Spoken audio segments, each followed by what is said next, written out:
3주에 걸쳐서 휴고라는 그런 주제로 이제 말씀을 지난주부터 전하고 있는데 오늘도 휴고에 대한 그런 말씀의 주제를 한 부분 다루겠습니다. Perhaps today, 어쩌면 오늘이 그날이 아닐까. 이 문구는 미국 창조과학계 과학자들이 항상 마음에 새기고 하루하루를 살아가면서 마음에 새기는 말씀입니다. 어쩌면 오늘이 그날이 아닐까. 미국 창조과학회 회원들은 자신이 가지고 있는 그 과학적인 지식으로 하나님의 살아계심을 증거하고 있는 분들입니다. 그래서 그들의 마음속엔 어쩌면 오늘이, 항상 그러한 마음으로 그들이 살아가고 있다고 합니다. 휴거는요, 우리 믿는 사람들에게 영광스러운 소망의 날이에요.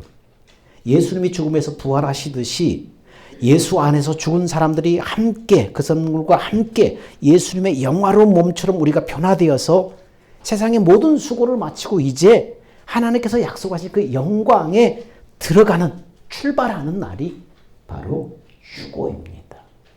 바울은 이날 믿는 자들에게 이루어질 일에 대해서 이렇게 말하고 있습니다. 읽어볼까요? 우리의 시민권은 하늘에 있으므로 우리가 그곳으로부터 오실 구주이신 예수 그리스도를 기다리고 있으니 그가 만물을 복종시키는 그의 능력의 역사로 인하여 우리의 천한 몸을 그분의 영광스러운 몸같이 변화시키시리라.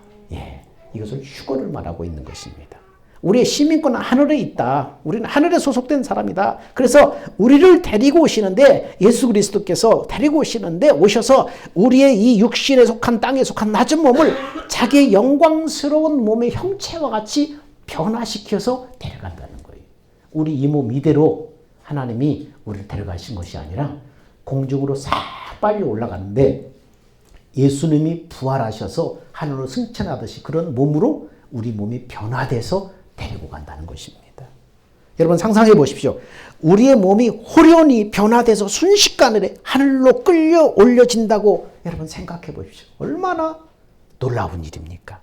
여기서 끌어올린다는 표현은 마치 독수리가 먹이를 낚아채서 하늘로 쫙 비상하듯이 순식간에 먹이를 낚아채서 하늘로 비상한 상태, 그 상태를 표현하고 있는 거예요. 예수님이 구원받은 하나님의 사람들, 자녀들을 데리러 이 땅에 오시는데 바로 그런 식으로 하나님의 자녀들이 순식간에 하늘로 다 변화돼서 올라간다는 것입니다. 어떻게 이런 일이 가능할까요? 하나님이시기 때문에 가능한 거예요. 하나님이 그렇게 하시겠다고 말씀하셨어요. 세상은 날이 갈수록 타락하고 부패하고 썩어져 가요. 세상이 갈수록 좋아지는 것이 아니라 문명이 발달하면서 더 사람들도 정말 이 세상이 좋아지고 살기 좋은 세상이 되는 것이 아니라 사람들의 심성이 갈수록 부패가고요, 탐욕스러워지고요, 그러게 타락해가고 부패하고 썩어져 있어요. 썩어져 가고 있어요. 마약 청정국이라고 했던 우리나라가 지금 마약 때문에 엄청나게 지금 마약이 번져 있어서 지금 골머리를 앓고 있습니다. 심지어 청소년들, 학생들께까지도 지금 마약이 침투돼서 지금 어떻게 이것을 마약과의 전쟁을 선포할 정도로 그렇게 심각합니다. 강남 쪽에는요, 청소부들이 아침에 청소를 할 때면 이 마약 주사기들이 한 자루씩 나온다고 그래요. 한 자루씩. 그러니까 얼마나 이 땅에 지금 마약이 번져 있는지를 알 수 있습니다.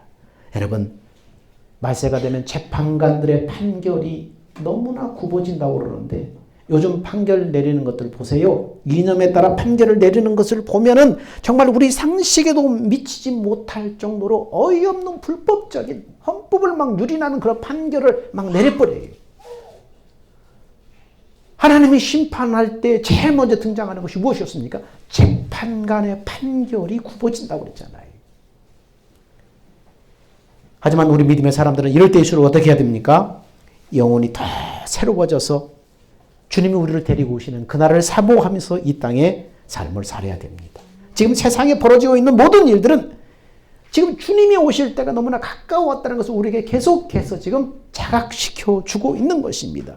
예수님이 우리를 데리러 오시는데 어디로 데리고 오셔요? 이 땅에 오시는 것이 아니라 공중에 재림하셔요. 공중에 재림하실 때예요. 그때가 바로 휴거인데 그때가 다가오고 있다는 거예요. 예수님이 공중에 재림하실 때가 다가오고 있다는 거예요. 그럼 뭡니까? 내 몸이 변화돼서 올라갈 때가 다 됐다는 거예요. 공중에 재림하셔서 구원받은 하나님의 자녀들을 부르실 때에 여러분의 이름을 부르실 때에 우리 몸이 호련히 변화돼서 공중으로 샥 빨리 올라간다는 거예요. 공중에서 뭐 한다고 그랬죠 지난주에? 공중에서 혼인잔치가 벌어진다고 했잖아요. 7년 혼인잔치가 공중에서 벌어진다고 했잖아요. 그래서 그때 뭐가 이루어졌어요? 상급 심판이 공중에서 있다고 그랬어요. 여러분 그러므로 세상이 어렵다고 근심하지 말고 내 생각대로 이루어지지 않는다고 불평하지 말고 영광스러운 그 영광에 참여할 것을 기대하면서 그날을 소망하며 하나님의 사람들은 살아야 됩니다. 여러분 휴거가 딱 이루어지면 어떤 현상이 발생할 것 같아요? 어떤 사람들은 아이에게 젖을 먹이다가 갑자기 사라져버릴 수 있어요. 어떤 사람은 회사에서 근무하다가 갑자기 한두 사람이 싹 사라져버릴 수 있어요. 어떤 사람은 비행기를 타고 가다가 사라져버릴 수 있어요. 기장이 비행기를 몰다 휴거돼 버릴 수 있어요. 그럼 어떻게 되겠어요? 엄청난 사고들이 많이 일어날 거예요. 여러분 유치원 이 운전기사가 운전을 하다가 휴거돼 버리면 어떻게 되겠어요? 학교에서 수업하다가 애들이 없어져 버리면 어떻게 되겠어요? 가정에서 가사를 돌보다가 자동차를 타고 가다가 같이 음식을 먹다가 호련히 옆에 사람이 없어져 버리면 어떻게 되겠어요? 호련히 그렇게 그날을 맞이하게 된다는 거예요. 어떤 사람들은 소리 없이 사라지고 어떤 사람들은 남겨지게 된다는 거예요. 그러므로 그날이 너무나 가까웠다는 것을 우리가 알기 때문에 항상 우리 자신을 점검해야 돼. 내가 그리스도 안에 살아가고 있는가? 내가 믿음으로 살아가고 있는가? 내가 주님의 몸된 교회 되어서 날마다 주님의 음성을 듣고 살고 있는가? 내 안에 예수님과 동행하고 있는가? 나는 좁은 길로 가고 있는가? 여러분 자신을 점검해야 돼요. 여러분 어쩌면요 우리가 생각한 것보다 더 훨씬 일찍 그날이 올 수도 있어요. 우리가 생각지 않은 날에 훨씬 그날이 빨리 올 수도 있어요.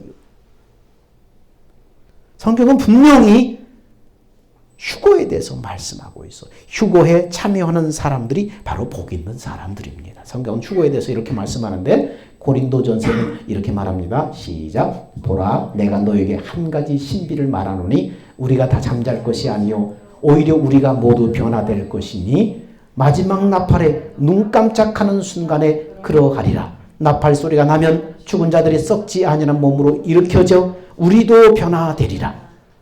주께서 호령과 천사장의 소리와 하나님의 나팔 소리로 함께 하늘로부터 친히 내려오시리니 그러면 그리스도 안에서 죽은 자들이 먼저 일어나고 그다음에 그리고 나서 살아남아 있는 우리도 공중에서 주와 만나기 위하여 그들과 함께 구름 속으로 끌어올려 가리니 그리하여 우리가 영원히 주와 함께 있으리라. 휴거를 지금 말하고 있는 거예요. 이건 어떤 추상적인 논리를 말하는 게 아니에요. 막연히 그렇게 될 것이다가 아니에요. 분명히 이루어질 것이고 마지막 날에 일어날 일이고 무엇으로 설명할 수 없는 기막힌 일이에요. 왜 그런가? 하나님이 친히 하시기 때문에 만물을 지으신 하나님의 일을 우리가 어떻게 다 이해할 수 있겠어요? 그러나 하나님이 그렇게 하시겠다고 하셨어요. 그렇게 작정을 하셨어요. 여러분 어렸을 때 공상과학 만화에서나 보던 일들이 지금 현실 속에서 우리가 이루어지고 있잖아요. 여러분 로봇이 인간의 말을 알아듣고 상담해줘요. 로봇이 커피도 내려줘요. 요즘에 전쟁에서 사람을 대신해 싸우는 전투 로봇이 벌써 등장했어요.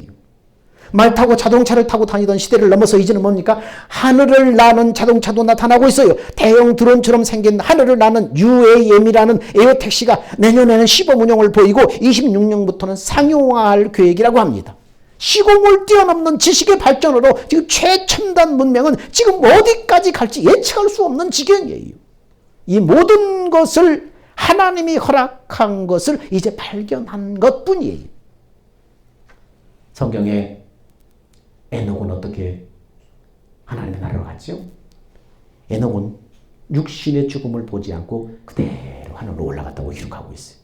여러분 성경에 나오는 엘리야는 어떻게 했어요? 불말과 불병거를 타고 하늘로 올라갔다고 성경은 기록하고 있잖아요. 여러분 홍해 바다가 갈라졌잖아요. 하늘에서 광야에 만나가 내렸잖아요. 빌립은 신약시대에 순간이동을 했다는 것을 성경에 기록하고 있잖아요. 흉흉한 바다가 예수님의 말씀 한마디에 잔잔해져 버렸잖아요. 어떻게 이런 날이 일어날 수 있을까요? 하나님이 하시기 때문에 가능한 거예요. 전능하신 하나님, 능치 못하신 하나님이기 때문에 가능한 거예요. 휴거도 분명하게 기록된 대로 일어나는 거예요. 막연한 게 아니에요. 휴거는 하나님의 약속을 믿고 받아들여서 하나님의 생명으로 태어난 하나님의 자녀들을 데려가시는 영화롭고 감격스러운 순간이 바로 휴거입니다. 우리 주일학교 학생들도 생명으로 살지 못하면, 휴거에 들지 못하면 무서운 일이 벌어지는 거예요. 여러분, 나이가 많고 적고 남자, 여자, 빈부 이런 거 다 가리지 않아요. 내가 예수 믿는 생명으로 구원받은 하나님의 자녀로 살고 있는가? 그 안에 생명이 있는가? 이거 보고 하나님이 데려가시는 거예요. 하나님이 휴거받게 하시는 거예요. 남겨진 사람의 비참함이라는 것은 말도 못해요. 그러면 휴거되지 못한 사람은 어떻게 되는가? 불행히도 휴거 후에 세상에 남겨진 사람들은 상상할 수 없는 극한 환난을 맞이하게 되는 거예요. 하나님이 누구 이름을 싹 부르고 공중에 나팔 불 때에 작자의 이름들을 싹 부를 때 그 이름 소리 듣고 아마 공중으로 싹 휴거될 것 같아요. 휴거의 특징은 뭡니까? 그날이 예고 없이 갑자기 임한다는 거예요. 예고 없이 갑자기 임한다는 거예요. 그래서 성경은 이것을 어떻게 표현하고 있어요? 도적같이 임한다. 도적같이 임한다. 또 어떻게? 호련히 임한다. 전혀 생각지 못한 시간에 그날이 임할 것이다. 그렇게 말씀하고 있어요. 그리고 예수님은 성경 마지막 장에 뭐라고 말씀합니까? 내가 다시 오리라. 약속을 하셨어요. 봅시다. 마태복음 24장에 24장 42절 44절 이렇게 말합니다. 시작. 그러므로 깨어있으라. 어떤 시간에 너희 주께서 오시는지 너희가 알지 못하기 때문이라. 그러나 이것을 알라. 만일 그 집주인이 도둑이 어느 시간에 올 것인지 알았더라면 그가 깨어있어 자기 집을 뚫는 것을 허락하지 아니하였으리라. 그러므로 너희가 준비하고 있으라. 너희가 생각하지 않은 시간에 인자가 올 것이기 때문이다. 생각치 않은 때에 온다는 거예요. 호련히 온다는 거예요. 도적같이 임한다는 거예요. 데살로니가전서 5장 2절 3절에도 이런 얘기를 하고 있습니다. 시작. 주의 날이 밤에 도적같이 이룰 줄을 너희 자신이 자세히 알미라. 저희가 평안하다 안전하다 할 그때에 잉태된 여자에게 해산 고통이 이름과 같이 멸망이 호련히 저에게 이르니 결단코 피하지 못하리라. 여러분, 지난주에 도적같이 온다고 그랬는데 어떤 사람에게 도적같이 임한 거예요? 도둑 맞았네? 그 사람 이미 끝난 거예요. 그러나 도둑 맞지 않은 사람은 어떤 사람이에요? 만약 도둑이 들어와서 집안에 물건을 싹 훔쳐가 버렸어요. 그 사람은 도둑 맞았다는 걸 언제 알게 돼요? 도둑 맞고 난 다음에 알잖아요. 도둑 맞았네? 물건이 없어졌네? 알잖아요. 근데 이미 휴거된 사람은 어떻게 해요? 휴거를 도둑 맞지 않죠. 이미 휴거된 사람은 도둑 맞은 사람이 아니지요. 도둑 맞은 사람이 아니에요. 이미 휴거. 그러니까 도둑 맞았네? 한 사람은 도둑 맞은 사람이 물건이 없어진 사람이에요. 휴거됐네? 그러면 이미 끝난 거예요. 자기는 휴거 안 됐다는 얘기예요.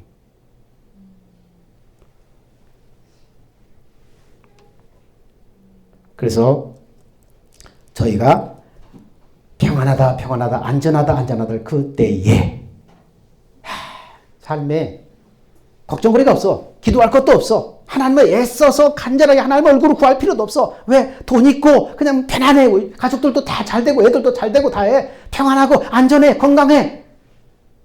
걱정거리가 없어. 그때에 그렇게 안전하다 평안하다 할 그때에 해산의 고통의 이름같이 호련히 임한다는 거예요. 그날이 호련히 임한다는 거예요. 주님이 하나님의 백성들을 데리러 오는 그날이 호련히 임한다는 거예요. 사람들이 어떻게 날이 갈수록 경제적으로 풍요해지니까 이제 적극적으로 하나님 앞에 나와서 부르짖지도 않아요. 애써서 예배 참석하지도 않아요. 돈이 다 해결해 주기 때문에. 병원이 다 해결해 주기 때문에, 의식주가 다 슈퍼가 해결해 주기 때문에 이제 걱정하지 않아. 옛날처럼 그렇게 애써서 새벽마다 울부짖고 하나님 앞에 얼굴을 구하고 은혜를 구하지 않아요. 평안하다, 평안하다, 안전하다, 안전하다. 그래서 또 어떻게 표현하고 있어요? 그날을 노아 시대로 비유하고 있잖아. 저희가 시집가고 장가가고 먹고 마시고 삶에 그렇게 막 그냥 분주하고 세상 재미에 홀딱 빠져 있을 때에, 그때에 호련히 생각지 않은 그때에 임한다고 말씀하고 있습니다.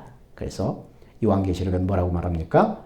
이것을 증거하신 이가 가라사대 내가 진실로 속히 오리라 하시거늘 아멘 주 예수여 오시옵소서. 일상에도 일하던 사람들이 갑자기 사라져버림으로써 전 세계는 충격에 빠지게 되겠죠. 경제 시스템이 마비돼 버리겠죠. 갑자기 사람이 없어져 버렸으니까, 업무를 보던 사람이 없어져 버렸으니까 경제 시스템이 마비되겠죠. 은행 업무도 안 돼요. 멈춰져 버려요. 공장 기업들이 가동이 중단돼요. 공무원들도 유지되기가 어려워요. 공무원이 질서를 유지하고 다 공무원 때문에 이 나라가 좀 돌아가는데 그 공무원들이 갑자기 없어져 버리세요. 막 청소하는 사람들이 갑자기 없어져 버리면 길거리 어떻게 되는 거예요? 막 쓰레기가 산더미처럼 막 쌓일 거 아니에요. 휴대폰, 이메일, 카톡도 되지 않아요. 문화와 문명의 혜택은 어렵게 돼요. 교통 기능이 다 상실돼요. 대중교통도 이용할 수 없어요. 먹고 살 수 있는 것도 이제 매우 어렵게 돼버려요. 전에 한 번도 경험해보지 못한 자연재해로 산과 바다와 육지에서 이상한 일들이 막 일어나요. 황충에 의한 전염병, 피부병, 전염병이 전 세계를 창궐하고 전 세계적인 기근, 우주 전체에 막 무서운 현상들이 막 일어나고, 전쟁, 약탈, 이슬람과 사회주의 국가 연합으로 이스라엘과 아마겟돈에서 인류 최후의 전쟁이 이제 벌어지는 거예요. 예수 믿음을 가진 사람들은 온갖 박해와 핍박을 받으면서 적그리스도와 그 추종자를 피해 다니다가 결국은 목배임을 받게 됩니다. 이 사람들은 어떤 사람들이죠? 예수를 믿었지만은 휴거되지 못한 사람들. 예수를 믿었지만 휴거되지 못해요. 일상의 삶에 빠져서, 일상의 삶에 함몰되어서 먹고 마시고 시집가고 장가가고 평안하다, 안전하다, 세상 재미에 푹 빠져 살던 사람들, 믿음으로 살지 못한 사람들, 이 예수 믿음을 가진 사람들은 그때부터 온갖 박해와 핍박을 받으며 적그리스도와 그 추종자를 피해 다니면서 결국은 뭡니까? 다 순교하게 돼. 목배임을 당하게 돼요. 이들은 성경 지식이 있어요. 복음을 들어본 사람들이에요. 그러나 무릎 꿇고 하나님 앞에 긍휼을 구하며 신앙으로 나중에라도 돌아온 사람들이에요. 가족이 없어져 버리고 아들, 딸들이 없어져 버리고 다 없어져 버리니까 어떻게 해요? 그 교회에서 말하는 휴거가 일어났구나. 휴거가 일어났구나. 그때 깨닫는 거예요. 그때. 그래서 많은 사람들이 그때 깨닫고 이제 그때라도 이것이 마지막 기회라고 생각하고 그때 이제 이 복음을 들어본 사람으로서 무릎을 꿇고 하나님의 긍휼을 구하며 마지막으로 목숨을 다해서 신앙으로 돌아온 사람들이요. 이렇게 많은 이들이 순교로서 자기의 신앙을 지키게 돼요. 왜요? 마지막 기회. 이제 구원받을 하나님의 나라에 들어갈 마지막 기회라는 걸 알고 있기 때문에. 왜? 들은 적이 있기 때문에. 그래서 계시록 14장 12절에 이렇게 말합니다. 시작. 성도의 인내가 여기 있나니 저희는 하나님의 계명과 예수 믿음을 지키는 자니라. 이 사람들은 누구예요? 성도의 인내. 극심한 환난과 핍박이 임한데 여기서 끝까지 적그리스도에게 복종하지 않고 하나님의 계명과 예수의 믿음을 끝까지 지키는 사람이에요. 자기의 목숨을 나중에는 그 목숨으로 순교하는 사람이에요. 그래서 믿음을 증명하는 사람들이. 자, 계시록 7장 9절에 이 사람들에 대해서 어떻게 했어요? 자, 성도의 인내라고 하니까 우리를 말하는 게 아니에요. 휴거에 남겨진 사람들을 말하는 거예요. 예수를 믿었지만은 휴거되지 못한 사람들을 말하고 있는 거예요. 자, 계시록 7장 9절에 시작. 그 뒤에 내가 보니 아무도 그 수를 셀 수 없을 만큼 큰 무리가 있었습니다. 그들은 모든 민족과 종족과 백성과 언어에서 나온 사람들인데 흰 두루마기를 입고 종려나무 가지를 손에 들고 보좌 앞과 어린 양 앞에 서 있었습니다. 자, 그때 원로들 가운데 하나가 흰 두루마리를 입은 이 사람들은 도대체 누구며 또 어디에서 왔습니까? 하고 나에게 물었습니다. 어른께서 잘 알고 계시지 않습니까? 하고 내가 대답했더니 그는 나에게 다음과 같이 말했습니다. 저 사람들은 큰 환난을 겪어낸 사람들입니다. 그들은 어린 양이 흘리신 피에 자기들의 두루마리를 빨아 휘게 만들었습니다. 이 사람들한테 휴거에 남겨졌을 때 가족들과 주변의 지인들, 예수 믿던 사람들이 다 없어지고 휴거에 남겨진 사람들, 그때 늦게라도 깨닫고 이젠 그때부터 철저하게 하나님 앞에 이제 돌아와서 긍휼을 구하며 마지막 최후까지 신앙을 지키다가 순교한 사람들, 피 흘린 사람들, 이 목배인 사람들. 여러분 말씀이 됩니까? 여러분 어떻게 예측을 하고 있어요? 이슬람과 사회주의 국가가 연합으로 여러분 이스라엘하고 최후의 아마겟돈의 전쟁이 벌어지는데 그때 이슬람이 득세할 거예요. 공산주의, 사회주의가 득세할 거예요. 그래서 그들의 방법대로 아마 사람들의 아마 이 목을 베지 않을까. 요즘에도 이슬람에서 사람을 처형할 때 그렇게 처형하잖아요. 그래서 그렇게 잡아서 쫓겨다니다 예수 믿는 사람들을 처형하지 않을까. 그렇게 생각을 하는 것입니다. 그래서 목베임을 이렇게 어린 양의 흘리신 피에 자기의 두루마리를 빨아 휘게 한 사람들. 그렇게 무슨 말입니까?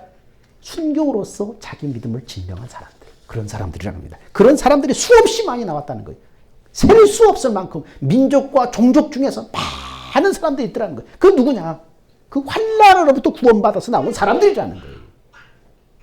하나님의 계명과 예수 믿음을 인내로 지킨 사람들, 큰 환난을 겪어낸 사람들, 어린 양의 피에 자기 옷을 빨아서 희게 만든 아무도 셀 수 없는 엄청난 큰 무리들은 누구냐? 예수를 믿었지만 육신에 속해서 살아간 사람들이에요. 그래서 휴거를 받지 못하고 남겨진 사람들이에요. 그래서 늦게나마 깨닫고 마지막 기회인 줄 알고 환난과 핍박 속에서 자기 목숨으로 믿음을 증명한 사람들이에요. 그래서 구원 안으로 들어온 사람들이. 여러분 어떤 사람들이 돼야 되겠어요? 이 환난 속에 들어가서 자기 목숨 순교로서 믿음을 증명한 사람들이 되래요? 아니면 환난 전에 신랑 대신 예수님의 신부를 취해서 올라가는 그 휴거에 참여하는 사람이 되래요? 어떤 사람이 되겠어요? 예수를 믿었지만 육신에 속해서 살아간 사람들, 휴거받지 못하고 남겨진 사람이 돼서는 안 돼요. 그 영광의 소망에 우리는 들어가야 돼요. 성경은 낮의 아들, 빛의 아들들은 그날이 도적같이 임하지 않는다. 그날이 호련히 임하지 않는다. 왜요? 휴거에 참여하기 때문이에요. 그럼 낮의 아들, 빛의 아들은 이 누구냐? 낮의 아들, 이 빛의 자녀는 누구냐? 이 사람들은 그날에 호련히 임하지 않는데, 도적같이 임하지 않는데, 그래서 휴거에 참여하는 사람들인데, 그럼 이 사람들은 누구냐? 어둠에 속하지 않는 사람들, 어둠의 주관자인 마귀에게 속해서 살지 않은 사람들이에요.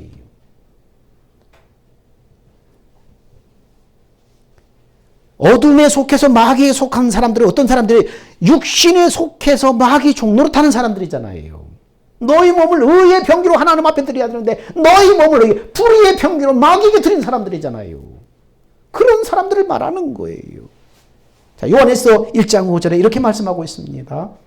우리가 저에게 듣고 너에게 전하는 소식이 이것이니 곧 하나님은 빛이시요 그에게는 어둠이 조금도 없으시니라. 만일 우리가 하나님과 사귐이 있다 하고 어두운 가운데 행하면 거짓말을 하고 진리를 행치 아니함 이거니와 저가 빛 가운데 계신 것 같이 우리도 빛 가운데 행하면 우리가 서로 사귐이 있고 그 아들 예수의 피가 우리를 모든 죄에서 깨끗하게 하실 것이요. 무슨 얘기? 하나님은 빛이시기 때문에 빛 앞에는 어둠이 존재할 수 없어요. 그 빛이신 하나님과 내가 사귐이고 하나님 옆에 있는데 그 사람은 당연히 그 사람도 빛 가운데 있는 거예요. 근데 하나님과 사귐이 있고 하나님과 함께 한다고 하는데 그 사람의 삶을 보니까 어두운 가운데 행하면 그 사람이 빛 가운데 있다는 것은 거짓말이라는 거예요. 진리를 행치 않는 것이라는 거예요. 주님이 빛 가운데 계신 것 같이 우리가 빛 가운데서 살아가면 그 사람은 낫의 자녀, 빛의 자녀라는 거예요. 이 사람에게는 그날이 도적같이 임하지 않는다는 거예요. 그날이 호련히 임하지 않는다는 거예요. 왜? 빛의 자녀, 낫의 자녀이기 때문에. 빛의 자녀는 그러니까 어떤 사람이에요? 예수님과 사귐이 있는 사람. 예수님과 동행하는 사람, 예수님과 사귀는 사람. 어떤 사람이겠어요? 날마다 내 안에 예수로 살아가는 사람이에요. 내가 죽고 내 안에 예수로 살아가는 사람. 예수 생명으로 연합되어서 예수님이 주시는 그 마음을 가지고 살아가는 사람이에요. 그 사람이 바로 예수님과 사귐이 있는 사람, 빛의 자녀예요. 어떻게 예수님과 교제하면 예수님과 사귀며 살 수 있어요? 성령의 감동과 가르침으로 예수 마음 안으로 들어간다고 그랬죠. 성령이 우리에게 진리의 성령이 말씀하고 가르쳐서 하나님의 사랑을 알게 하죠. 하나님의 사랑을 깨닫게 하죠. 그래서 하나님의 마음을, 그 예수님의 마음을, 그 사랑을 우리에게 가르쳐요.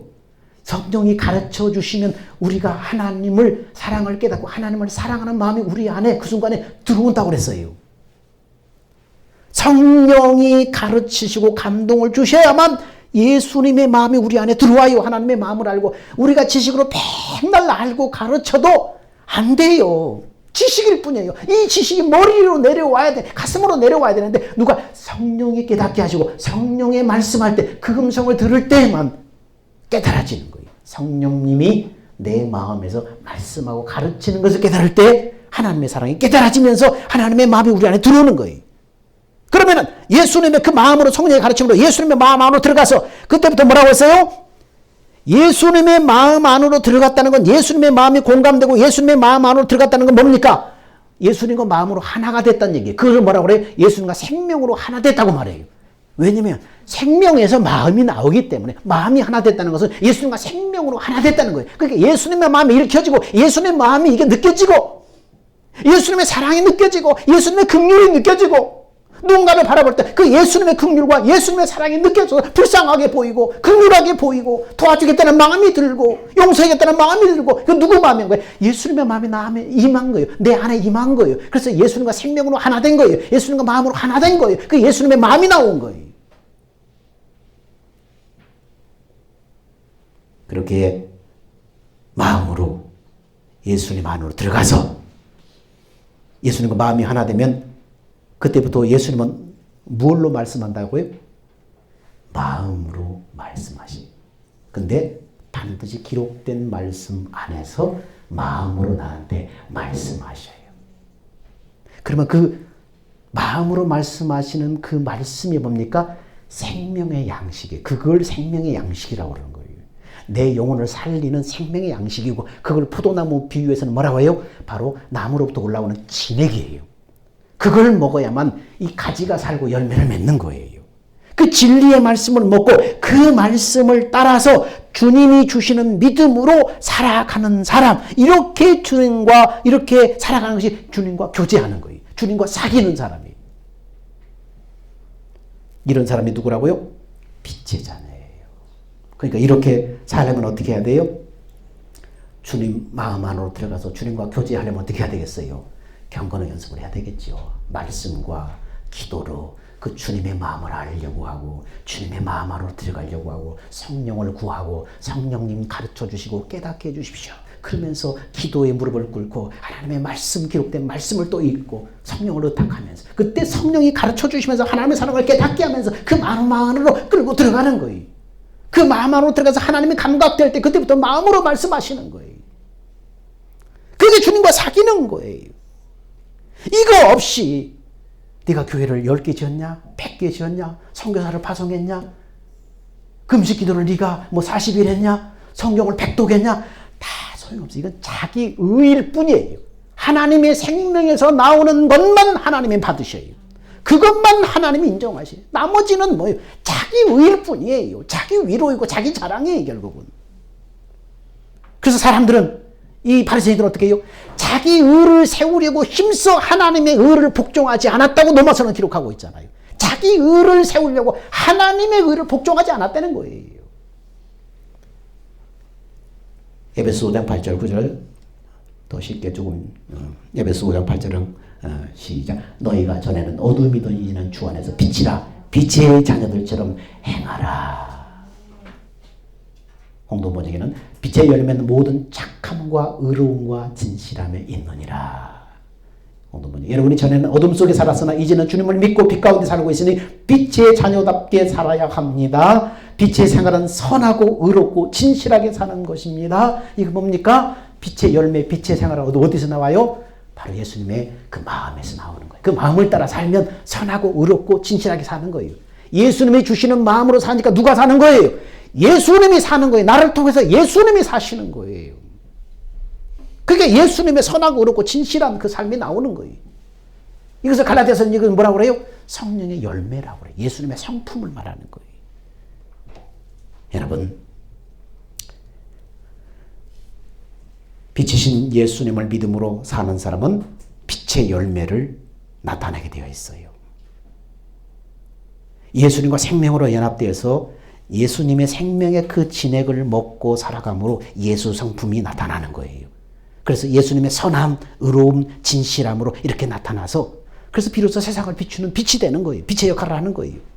그런데 어둠에 속한 사람은 어떻습니까? 어둠의 주관자인 마귀에게 속해서 삶에서 육체의 일들이 나타나요. 육체의 일들이 나타나요. 그래서 갈라디아서 5장 19절 21절에 육체의 열매들을 쭉 나열하고 있잖아요. 잠자는 자여 깨어서 일어나 성령 충만 받으라. 그렇게 거듭 말음하고 있어요. 잠자는 사람이란 어떤 사람이에요? 어둠 가운데 있는 사람입니다. 거듭났지만 육신의 생각과 마음으로 살아가는 사람입니다. 내 중심으로 살아가는 사람입니다. 종교인으로 살아가는 사람입니다. 그들의 삶의 뿌리는 동일하게 어디서 나와요? 육신의 생명에서 나오는 거예요. 우리가 조금만 방심하고 정신 차리지 않으면 우리도 어느덧 종교인의 삶을 살아가게 되는 거예요. 우리도 모르게. 열심히 교회 생활을 하는데 결국은 종교 생활하는 거예요. 종교에는 생명이 없어요. 다른 종교에도 다 있는 것, 그런 것으로 구원받는 줄 알아요. 열심히 헌금하고, 법회 참석하고, 봉사하고, 선한 일하고. 그거 다 종교 가운데, 다른 종교도 다 있는 거예요. 그러나 거기에 없는 건 뭡니까? 생명이 없어요, 생명. 예수 생명이 없어요. 잠자는 상태란 그런 상태입니다. 어둠 가운데 있다는 것입니다. 거듭났지만 육신의 생각과 마음으로 사는 것입니다. 내 중심 내 의로 사는 것입니다. 이들의 삶의 뿌리는 동일하게 육신의 생명에서 나오는 것들입니다. 그래서 갈라디아서 5장 19절은 이렇게 말합니다. 육신의 열매들, 육신으로 살면 어떤 열매들이 맺히는가? 시작. 육체의 일은 분명하니 곧 음행과 더러운 것과 호색과 우상숭배와 주술과 원수 맺는 것과 분쟁과 시기와 분냉과 당짓는 것과 분열함과 이감과 투기와 술취함과 방탕함과 또 그와 같은 것들이라. 전에 너에게 경계한 것 같이 경계하노니 이런 일을 하는 자들은 하나님의 나라를 유업으로 받지 못할 것이요. 이런 열매들을 맺히는 거예요. 에베소서 5장 14절, 그래서 성경은 이렇게 말하죠. 그러므로 이르시기를 잠자는 자여 깨어서 죽은 자들 가운데 일어나서 그리스도께서 너에게 비추시리라. 죽은 자들 가운데, 육체일 가운데서, 어둠 가운데서 빨리 일어나라는 거예요. 그러므로 어리석은 자가 되지 말고 뭐라고요? 주의 뜻이 무엇인가를 이해하라. 술 취하지 말라. 이는 방탕한 것이 오직 성령 충만을 받아야 된다. 성령 충만이 뭐죠? 하나님의 마음으로 충만한 게 성령 충만이에요. 어떤 능력, 신비, 그런 것이 아니라 하나님의 마음으로 내가 충만한 것이 바로 성령 충만한 거예요. 여러분은 천국 시민입니다. 빛이신 예수를 모시고 사는 빛의 자녀, 낮의 아들입니다. 낮의 아들은 어떻게 살아야 돼요? 성령의 가르침과 인도하심을 따라서 내 안에 예수를 믿음으로 예수님을 보여주고 예수님을 나타내므로 그날의 휴거의 영광에 여러분이 다 들어가시기를 주 이름으로 축원드립니다. 기도합니다. 사랑과 은혜가 풍성하신 아버지 하나님, 은혜와 사랑을 감사합니다. 너희는 빛의 자녀라. 빛의 자녀들처럼 행하라. 그렇게 말씀하셨습니다.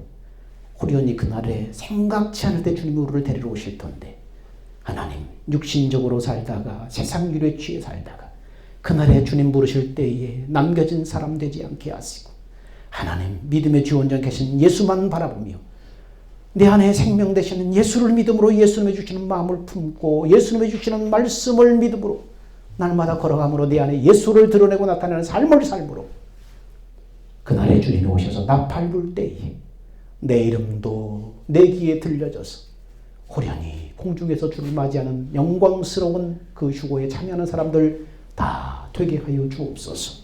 우리의 생명 되신 예수님의 이름으로 기도하옵나이다. 아멘. 기도합시다. 너무 늦었으니까 축도하고 마치겠습니다. 이제는 우리 주 예수 그리스도의 은혜와 하나님의 사랑하심과 성령님의 교제, 교통, 인도하심이 빛의 자녀이니 빛의 자녀들처럼 행하라. 하나님, 이렇게 빛의 자녀로 살다가 주님이 나의 이름 부르실 때에 영광에 참여하기를 원하는 사랑하는 성도들, 그들의 경건의 삶 위에 이제부터 영원 무궁토록 함께 있을지어다.